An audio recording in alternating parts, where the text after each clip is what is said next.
Hello dear, तो आप लोग को वेलकम करता हूँ। आपके सामने में है, देख सकते हैं। सबसे पहले हमसे ये पूछा गया है कि हार्मोन होता क्या है। हार्मोन में आप सभी को बताना है हार्मोन होता क्या है, अंतःस्रावी ग्रंथियों की सूची बनाना है और पिट्यूटरी ग्रंथि के बारे में डिटेल से वर्णन करना है। कभी भी ऐसे क्वेश्चन पूछेगा तो आपको लॉन्ग क्वेश्चन में पूछेगा, जैसे कि जी हार्मोन क्या है, ठीक है, 2 नंबर अंतःस्रावी सूची बनाए, ठीक है, 4 नंबर पिट्यूटरी ग्रंथि के बारे में, 10 नंबर लॉन्ग क्वेश्चन में ऐसे ही पूछता है। चलिए आज हम लोग जानेंगे हार्मोन क्या है, इंडोक्राइन ग्लैंड्स क्या है और अबाउट पिट्यूटरी ग्लैंड के बारे में पढ़ेंगे। ओके, चलिए सबसे पहले जानते हैं कि हार्मोन होता क्या है। हार्मोन देखिए, हार्मोन एक अंतःस्रावी ग्रंथि द्वारा स्रावित विशेष प्रकार का रसायन है। हार्मोन क्या है, हमारे हमारे बॉडी में केमिकल फॉर्मेशन है, एक रासायनिक है, ठीक है, एक रासायनिक विशेष प्रकार की रसायन है जो हमारे बॉडी में खास अंगों के द्वारा खास कार्यों के लिए जो है होता है। जैसे खास अंग या खास कोशिका पर ही इसका प्रभाव होता है। जैसे देखते होइएगा कि वृद्धि हार्मोन जो लंबाई को बढ़ाता है, ठीक है, उसी प्रकार से आपको अलग अलग हार्मोन है जिसका अलग अलग काम है। अलग अलग हार्मोन टारगेट भिन्न भिन्न होते हैं, मतलब जो हार्मोन अलग अलग होते हैं उनका टारगेट भी लक्ष्य भी अलग अलग होता है, ठीक है। हार्मोन को केमिकल मैसेंजर भी कहते हैं, हार्मोन को केमिकल मैसेंजर भी कहते हैं। ये हमारे ब्रेन में भी हार्मोन बनता है, ठीक है, जो हमारे सिग्नल पहुंचाता है, मैसेज देता है, ठीक है। हार्मोन का उत्पादन अत्यंत सूक्ष्म मात्रा में होता है। हार्मोन जो है हमारे बॉडी में ऐसा नहीं है कि भर भर के बनता है, यह बहुत सूक्ष्म जो है मात्रा में होता है। प्रत्येक हार्मोन का एक निश्चित कार्य होता है, ठीक है, प्रत्येक जो हार्मोन होता है उसका एक निश्चित कार्य होता है, समझ गए। जैसे डोपामाइन जो होता है वह भी एक आपका केमिकल हार्मोन ही होता है। यह डोपामाइन बढ़ने से और कमने से मेंटल पर प्रभाव पड़ता है, ठीक है। उसी प्रकार से टेस्टोस्टेरोन यह भी हार्मोन माना जाता है, सेक्सुअल हार्मोन जो सेक्सुअल में उत्तेजना लाता है, ठीक है, सेक्सुअल अंगों को वृद्धि करता है। तो खास जो हार्मोन होता है वह खास जगह से खास लक्ष्य मतलब खास काम के लिए, ठीक है, जो है प्रेरित होता है। और यह जो हार्मोन है यह एक केमिकल एक रासायनिक चीज़ें होता है, हमारे बॉडी में बनता है जो किसी खास अंग या खास कोशिका पर जाके काम प्रभाव दिखाता है, ठीक है। अलग अलग हार्मोन के टारगेट लक्ष्य भिन्न होते हैं, अलग अलग होते हैं। हार्मोन को केमिकल मैसेंजर, रासायनिक मैसेंजर, संदेश वाहक भी कहते हैं। हार्मोन का उत्पादन अत्यंत सूक्ष्म मात्रा में होता है। प्रत्येक हार्मोन का एक निश्चित अपना अपना कार्य होता है, समझ गए। हार्मोन मुख्यतः प्रोटीन निर्मित होते हैं। हार्मोन जो होता है यह तो होता है केमिकल, बट यह मुख्यतः जो होता है प्रोटीन से निर्मित होता है, ठीक है। लेकिन कुछ एस्टेरॉयड भी होते हैं। अब कुछ हार्मोन एस्टेरॉयड भी होते हैं, जैसे आप बाहर से भी लेते हैं एस्टेरॉयड की दवाई या इंजेक्शन वगैरह, ठीक है। तो कुछ हार्मोन जो है आपके एस्टेरॉयड भी होते हैं। हार्मोन का स्रावन शरीर में आवश्यकता के अनुसार होता है। अब जो खराब हार्मोन है इसका सिक्रेशन हमारे बॉडी में आवश्यकता अनुसार जितना नीड है उसी अनुसार होता है। इसकी मात्रा की शरीर से अधिकता या कम होना दोनों के लिए स्वास्थ्य हेतु हानिकारक है। मैंने पहले ही बताया कि इतना बनता है कि जो बॉडी के लिए भी जरूरी है, ठीक है, जरूरी है। अगर ज़्यादा बनेगा फिर भी प्रॉब्लम है, कम बनेगा फिर भी प्रॉब्लम है। बातें को समझ रहे हैं। चलिए ये हो गया। आगे है यहाँ पे देख लीजिए अंतःस्रावी तंत्र, ठीक है, अंतःस्रावी तंत्र। तो ये बात आप लोग समझ गए, क्या समझे। तो आप लोग को उम्मीद है कि समझ गए होंगे हार्मोन के बारे में। अब हम लोग आगे चलते हैं अंतःस्रावी तंत्र। अंतःस्रावी तंत्र के मतलब इंडोक्राइन सिस्टम के बारे में। देखिए आपसे इंडोक्राइन सिस्टम पूछेगा फिर भी आपको मैंने यहाँ पे पढ़ा रहा हूँ, ठीक है। हार्मोन पूछेगा फिर भी, सूची पूछेगा फिर भी, आपको टोटल बताना है, मैं कंप्लीट पढ़ा रहा हूँ। अंतःस्रावी तंत्र क्या होता है। अंतःस्रावी तंत्र या इंडोक्राइन सिस्टम शरीर की एक प्रमुख तंत्र है। जिस प्रकार से मूत्रीय तंत्र है, जिस प्रकार से आपको फीमेल रिप्रोडक्टिव सिस्टम है, जिस प्रकार से श्वसन तंत्र है, बहुत सारे तंत्र है, उसी प्रकार से हमारे बॉडी में अंतःस्रावी तंत्र है। मतलब अंदर ही अंदर जो है कुछ चीज़ें बहने वाला, सीक्रेट होने वाला तंत्र है, जिसमें बहुत सारे अलग अलग जो है आपको इंडोक्राइन में भाग लेते हैं। अंतःस्रावी तंत्र या इंडोक्राइन सिस्टम शरीर का एक प्रमुख तंत्र है। क्या है? अंतःस्रावी तंत्र या इंडोक्राइन सिस्टम शरीर का एक प्रमुख क्या है? तंत्र है। ओके, यह तंत्रिका तंत्र के साथ मिलकर शरीर के विभिन्न क्रियाओं का रेगुलेशन करता है। जिस प्रकार से अगर प्यूटरी ग्लैंड क्या है? अंतःस्रावी ग्रंथि है। अगर प्यूटरी ग्लैंड से अगर आपको कुछ चीज़ें सिक्रेशन होना हो तो ब्रेन हमारा मैसेज देता है, ठीक है, मैसेज देता है, प्यूटरी ग्लैंड उस पर अपना प्रभाव दिखाता है, कंट्रोल दिखाता है, और जब सिक्रेशन होता है तो जाके लक्षित स्थान तक पहुंच जाता है। बातें को समझ रहे हैं? तो यही कहता है कि तंत्रिका तंत्र के साथ मिलकर शरीर की विभिन्न क्रियाओं का रेगुलेशन करता है, ठीक है, मतलब नियमन करता है। ओके, अंतःस्रावी तंत्र का निर्माण इंडोक्राइन ग्लैंड से होता है। वही चीज़ें हैं, अंतःस्रावी तंत्र जो है आपके इंडोक्राइन सिस्टम जो है वह इंडोक्राइन ग्लैंड से मिलकर होता है, ठीक है, क्योंकि सिस्टम एक चीज़ से तो बनेगा नहीं, बहुत सारे चीज़ों से बनता है, आपको एक से अधिक चीज़ों से बनता है सिस्टम। तो वही इंडोक्राइन ग्लैंड्स जो होता है अंतःस्रावी तंत्र जो है बनाता है। ये ग्रंथियाँ विशेष रसायन यानी हार्मोन का स्रावन करती है। अब ये जो अंतःस्रावी ग्रंथियाँ होती है, ये ग्रंथियाँ विशेष प्रकार के रसायन हार्मोन का स्रावन करती है। बातें को समझ गए? ओके, यह स्राव बिना किसी डक्ट के सीधे एक्स्ट्रा सेलुलर फ्लूइड में छोड़ जाते हैं। अब ये जो सिक्रेशन होता है, यह सिक्रेशन बिना किसी नली के सीधे एक्स्ट्रा सेलुलर फ्लूइड में छोड़ जाते हैं। अब ये जो स्राव होता है, जो सिक्रेशन होता है हार्मोन का, यह डायरेक्ट जो है आपको बिना किसी डक्ट के सीधे एक्स्ट्रा सेलुलर फ्लूइड में छोड़े जाते हैं, ठीक है, जहाँ ये सीधे रक्त में प्रवेश करते हैं। इंडोक्राइन जो ग्लैंड होता है सीधे निकलने के बाद जो है ग्रंथि से निकलने के बाद सीधा ब्लड में जाके प्रवेश कर जाता है, ठीक है, तथा रक्त के साथ जो है टारगेट ऑर्गेन मतलब लक्षित जगह या लक्षित कोशिका तक पहुंचता है, जहां पे उसे प्रभाव दिखाना है। अतः इन ग्रंथियों को डक्टलेस ग्रंथि भी कहते हैं।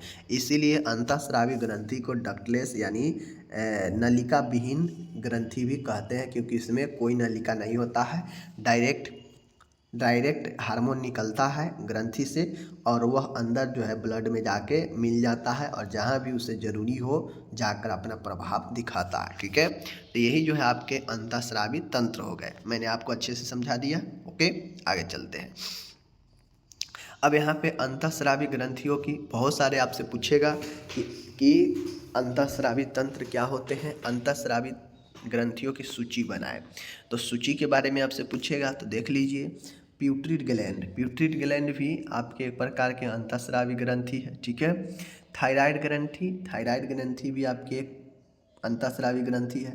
पैराथायराइड भी, एड्रिनल ग्लैंड भी, पैंक्रियाज के लैंगरहैंस आइसोलेट, ठीक है, पिनियल ग्लैंड, थाइमस ग्लैंड, जनन ग्रंथियाँ, जिसमें आपको जनन ग्रंथिया में आ जाता है टेस्टिज आ जाएगा मेल में और फीमेल में ओवरी आ जाएगा, ठीक है। तो ये चीज़ होता है।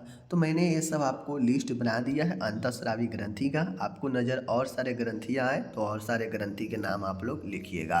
मैंने कुछ का नाम दे दिया, pituitary gland, thyroid gland, parathyroid, adrenal gland, pancreas gland, ठीक है, पिनियल ग्रंथि, थाइमस ग्रंथि, जनन ग्रंथियाँ, ये सब मैंने आपको बता दिया।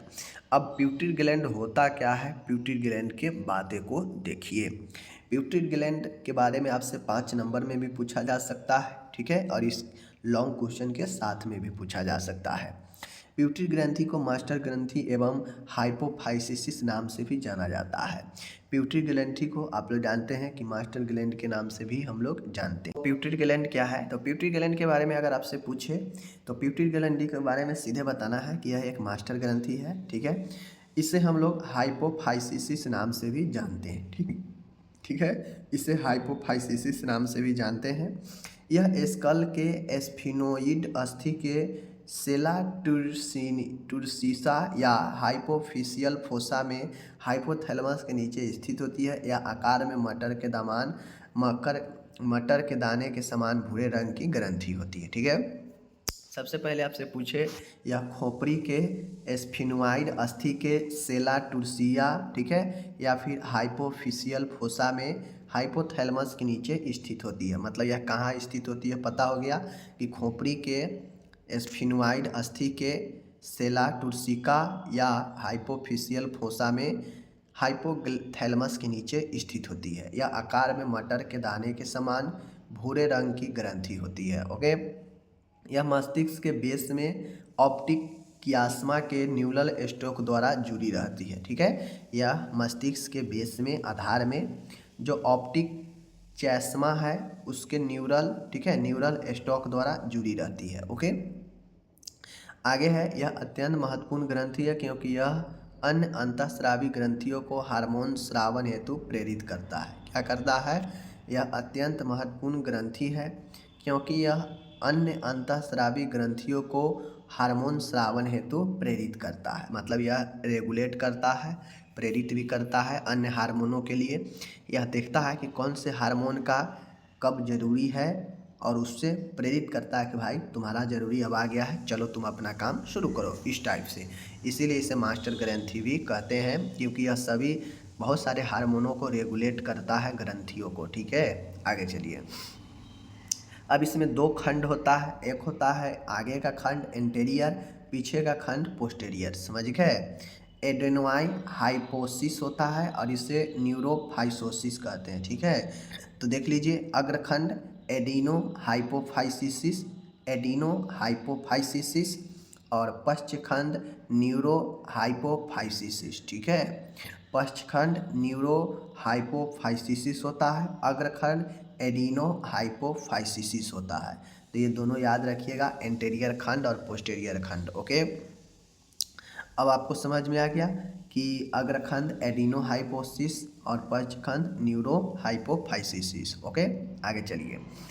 इन दोनों खंडों के मध्य में एक बारीकी स्थान होता है। मतलब एक खंड ऐसे है और इसी में दूसरा खंड होता है, इन दोनों के बीच में एक बारीकी सा स्थान होता है, इसे पार्स इंटरमीडिया कहते हैं। क्या कहते हैं? पार्स इंटरमीडिया कहते हैं। ओके, पार्स इंटरमीडिया कहते हैं। ओके, अग्रखंड द्वारा अधिक मात्रा में हार्मोन का स्रवन होता है, वही पश्चखंड तंत्रिका ऊतक का बना होता है तथा प्रत्यक्ष रूप से हाइपोथैलेमस से जुड़ा होता है। ठीक है, अग्रखंड द्वारा अधिक मात्रा में हार्मोन का स्रावन होता है, पहला, वही पश्चखंड तंत्रिका ऊतक का बना होता है, इसीलिए इसे न्यूरोफाइसोसिस कहा जाता है तथा यह प्रत्यक्ष रूप से हाइपोथैलेमस से जुड़ा होता है, डायरेक्ट रूप से। ओके, अब इसमें दो खंड है, आपके सामने में है। दोनों खंड किसका क्या काम है? अग्रखंड पोस्ट एंटेरियर का काम है ग्रोथ हार्मोन को रिलीज करना, प्रोलैक्टिन हार्मोन को रिलीज करना, TSH को रेगुलेट करना। ठीक है, एसी एडिनो कार्टिकोट्रोफिक हार्मोन को रेगुलेट करना, फॉलिकल स्टिमुलेटिंग हार्मोन को रेगुलेट करना, MSH मेलेनोसाइट स्टिमुलेटिंग हार्मोन, इसको रेगुलेट करना। ठीक है, पश्चखंड द्वारा ऑक्सीटोसिन और एंटी डायरेटिक हार्मोन, तो यह दो हार्मोन पश्चखंड द्वारा, अग्रखंड द्वारा इतना हार्मोन का रेगुलेशन होता है। आप इसको याद रखिएगा कि कौन से हार्मोन किस खंड से रिलीज होता है। बार बार ये पूछता है कि ऑक्सीटोसिन प्यूटरी ग्लैंड के किस भाग से रिलीज होता है, तो पश्च भाग से, पश्च खंड से। ठीक है, ADH एंटी डायरेटिक हार्मोन। ठीक है, इसी को वैसोप्रिन भी कहते हैं। ओके, याद रखिएगा। अग्रखंड है growth hormone, prolactin hormone, TSH, ACTH, FSH, MSH, ये सब आपको हार्मोन है। ठीक है, आगे चलिए। तो यहाँ पे आपका हो गया समापत, प्यूटरी ग्लैंड के बारे में भी बता दिए, इंडोक्राइन सिस्टम के बारे में भी बता दिए, आपको तमाम चीज़ें के बारे में मैंने आपको क्लियर कर दिया। ठीक है, आगे हम लोग चलते हैं, अब आगे प्रश्न को देखेंगे।